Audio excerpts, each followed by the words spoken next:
4 لاکھ تنخواہوں والے آدمی میں جانتا ہوں جن کا ابا ان کو شادی نہیں کرنے دے رہا کہ پہلے اسٹیبل تو ہو جاؤ بیٹا. کیا مطلب؟ ابے تو ریٹرن تو کر, اس کے بعد ہم دیکھیں گے. مجھ سے رابطہ کیا, میں نے کہا شادی کر, بچہ ہو جائے گا, ابا کو بتا دے ہو گیا ہے. ہاں یہ باپ کو حق ہی نہیں ہے یہ روکنے کا بھائی. پھر میں نے ہی نکاح پڑھایا ایسے, میں نہیں پڑھایا نکاح. پہلا جو میں نے بیرون ملک نکاح پڑھایا وہ اس طرح کا پڑھایا ہے. میرا جو پہلا دبئی کا سفر ہوا تھا نا, فرسٹ ٹائم جب میں دبئی گیا ہوں, تو کسی ایسے آدمی کا نکاح پڑھانا تھا. تو دبئی میں اس نے کینیڈا میں لڑکی سے رابطہ ہوا, دونوں ایک دوسرے شادی کرنا چاہتے تھے. ابا نے کہا کہ جب تک تیری تنخواہ اتنی نہیں ہو جائے گی تو اس وقت تک شادی کا سوال بھی مت کرنا, کیونکہ ابھی تو اتنا صرف 4 لاکھ, وہ بھی آج سے 10 سال پرانی بات ہے. صرف کتنے لاکھ؟ اس زمانے میں بھی 4 لاکھ بہت تھے.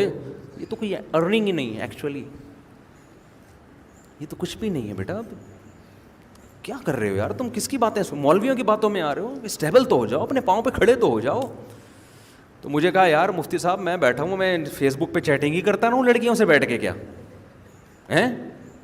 تو میں نے کہا کما رہے ہو؟ اس نے کہا کما رہا ہوں. میں نے کہا ہمارے تو ہم تو 5,000 جو کما رہے ہیں اس کا بھی پیکیج ہے ہمارے پاس, جو 10,000 کما رہا ہے اس کا بھی پیکیج ہے. 5,000 والے کو ہم کہتے ہیں ایسی لڑکی سے شادی کرو جس کے ابا 2,500 کما رہے ہیں, وہ اٹھا کر کے تمہیں دے دے گا اپنی بیٹی, کہہ کہ میرے سے تو زیادہ اچھا کھلا لے گا نا. یا تمہاری اگر 5,000 ہے تو ایسی جگہ شادی کرو جس کی 6 بیٹیاں اور ابا کی تنخواہ 5,000 ہے, وہ تمہیں دے دے گا. اس کے 5,000 6 بچیوں میں ڈیوائڈ ہو رہے ہیں. وہ کہے گا یار وہ کھائے گی, دنیا میں سب سے بڑے غریب آپ تھوڑی ہیں.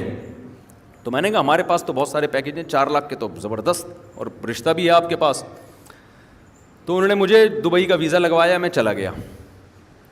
میں نے نکاح پڑھایا, نادرا سے رجسٹرڈ کروایا اس نکاح کو.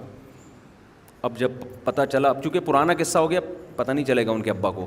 میں بھی اتنے عرصے بعد اس لیے سنا رہا ہوں تاکہ میں پکڑا نہ جاؤں. دوسروں کی شادی ہو رہی ہے, پکڑے ہم جا رہے ہیں, کیا فائدہ. اپنی شادی میں پکڑا جائے تو چلو, بیوی بھی ملی پکڑا بھی گیا, پٹے کچھ سمجھ میں آتا ہے نا. شادی تم کر رہے ہو, پکڑے کون جا رہے ہیں؟ ہم جا رہے ہیں. تو اب چونکہ قصہ پرانا ہو گیا, اب تو ان کے بچے بھی ہو گئے. تو نادرا سے ہم نے پورا رجسٹرڈ کروا کے پورا پراپر وے میں ان کو بیوی ان کے نام کرا کے ان کو ہم نے نادرا کا سرٹیفکیٹ پکڑایا. ہم نے کہا بسم اللہ کرو, آج سے یہ تمہاری سچی مچی کی بیوی ہے, اور فیس بک پہ لڑکیوں سے چیٹنگ چھوڑ دو. اب یہی ہے. وہ کینیڈا سے آئی, نکاح ہوا, واپس چلی گئی. اب ماں باپ کو جب پتہ چلا بھائی یہ کیا ہو گیا, ابا نے کہا تیری ٹانگیں توڑ دوں گا, یہ کر دوں گا. میں نے کہا ابا سے عزت سے بات کرنا, ابا سے بدتمیزی سے بات, باپ کے احسانات کیا ہیں؟ زیادہ ہیں, لیکن اللہ پہلے ہے. شادی کس کا حکم ہے؟ ہم جو شادی کرتے ہیں ابا کے کہنے سے کی وجہ سے تھوڑی کرتے ہیں, اللہ کے کہنے کی وجہ سے کرتے ہیں. تو میں نے کہا اب آپ نے یہ کرنا ہے کہ ابا کو, نادرا کا اماں کو بھی, اور لڑکی کی بھی اماں نہیں راضی ہو رہی تھیں. وہ کہہ رہی تھی ایکچولی, وہ لڑکی 24 سال کی ہو گئی, اس کو کہنا ایکچولی کہ تم ابھی کینیڈا میں اپنے فیوچر, ایکچولی تم نے بھی یہ کرنا ہے, ایکچولی یہ کرنا ہے, ایکچولی وہ کرنا ہے, ایکچولی کر کر کے لڑکی کا بھی بیڑا ابے کرتا رہے گا. شادی کے بعد نہیں پڑھ سکتی کیا؟ کس نے پابندی لگائی ہے؟ بلکہ شادی کے بعد اور آسان ہے پڑھنا, کیونکہ اب خرچہ کون اٹھائے گا؟ فیسوں کا شوہر اٹھائے گا خرچہ. اس کی بیوی ہے, وہ پڑھائے نہ پڑھائے, وہ آپس کی انڈرسٹینڈنگ ان کی. تو لڑکی کی اماں بھی نہیں راضی تھیں. اب تو میں نہیں کراتا ایسے نکاح جہاں لڑکے کی اماں راضی نہ ہو, کیونکہ اس میں سائڈ افیکٹ بھی ہیں بہت سارے اس کے. لڑکا بعض دفعہ الو بنا رہا ہوتا ہے لڑکی کو. وہ تو خیر میرا جاننے والا تھا, مجھے پتا تھا الو نہیں بنا رہا. تو لڑکی کی اماں کو پتہ چلا, لڑکی کے ابا کو پتہ چلا. انہوں نے کہا ہم نہیں مانتے اس شادی کو, ہم اس شادی کو نہیں مانتے. میں نے کہا نادرا کا سرٹیفکیٹ دکھا دو کہ تمہارا باپ بھی مانے گا. نادرا کا نا جو ڈاکومنٹ بنتا ہے بہت پکا ہوتا ہے, پوری دنیا میں ایکسیپٹیبل ہے, وہ پوری دنیا میں وہ مانا جاتا ہے. میں نے کہا اب ان سے بولو کہ تمہارا, یعنی ان کو, یہ تو میں ویسے ہی کہہ رہا ہوں نا, میرے ابا تھوڑی تھے وہ, ان کو میں نے نہیں کہا کہ ان کو بولنا کہ ابا تمہارا باپ بھی مانے گا. میں نے کہا تمیز سے بتا دو ایکچولی یہ ہے ہمارے پاس. لیکن وہ دونوں عقل مند تھی, دونوں پارٹیاں. لڑکی کے والدین نے بھی کہا, لڑکے کے والدین نے بھی کہا یار اب ہو گیا کام, پکا کام ہو گیا ہے, نادرا سے سرٹیفکیٹ بھی بن گیا ہے, تو اب بدنامی سے بچنے کا بہتر طریقہ یہ ہے کہ اب ایک جھوٹی موٹی کا بھی نکاح کر لو. تو میں نے کہا, لڑکے نے مجھ سے رابطہ کیا, میں نے کہا بالکل صحیح ہے, دنیا کو بتانے کی ضرورت نہیں ہے کہ ہم نے پہلے نکاح کر لیا ہے.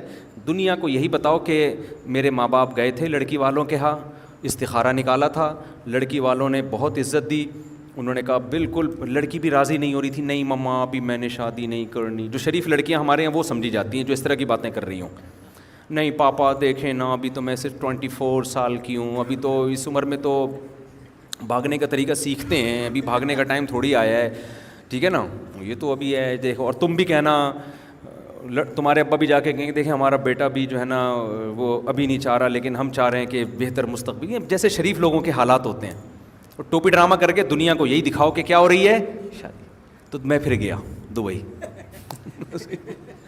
شاید اسی سفر میں گیا. ہاں نہیں, نکاح تو میں نے یہیں سے پڑھا دیا تھا ان کا, نادرا سے یہیں سے رجسٹر کر دیا. پھر جو میں دبئی گیا تو ان کی جو جھوٹی موٹی کی شادی تھی وہ کرانے کے لیے گیا تھا. میں نے ان سے بولا خدا کے لیے ان کو نہیں بتانا کہ یہ فساد کس نے کرایا ہے, میں نے کرایا ہے. ہاں مجھے دبئی سے ہمیشہ کے لیے نکلوا دیں گے یہ لوگ. تو میں وہاں گیا, پھر میں نے جا کے ان کا سچ جھوٹی موٹی کا نکاح پڑھایا. لڑکی والے بیٹھے, ایسے لگ رہا ہے جیسے ماں باپ دونوں کے بہت, لیکن عقل مند تھے وہ, عقل مند تھے. بے وقوف ہوتے تو تلواریں نکال لیتے اور طلاقیں دلواتے. بے وقوف نہیں تھے, سمجھدار تھے, پڑھے لکھے لوگ تھے. بس ابا میں تھوڑی سی مسئلہ ہوگا کہ اتنے لاکھ کیوں ہیں. تو خیر ان کی شادی ہو گئی, بڑی اچھی خوشی, اللہ ان کو محبت سے رکھے. تو اولاد بھی ہوئی ماشاء اللہ, اچھی زندگی گزار رہے ہیں. دونوں کینیڈا میں سیٹل ہو گئے اب.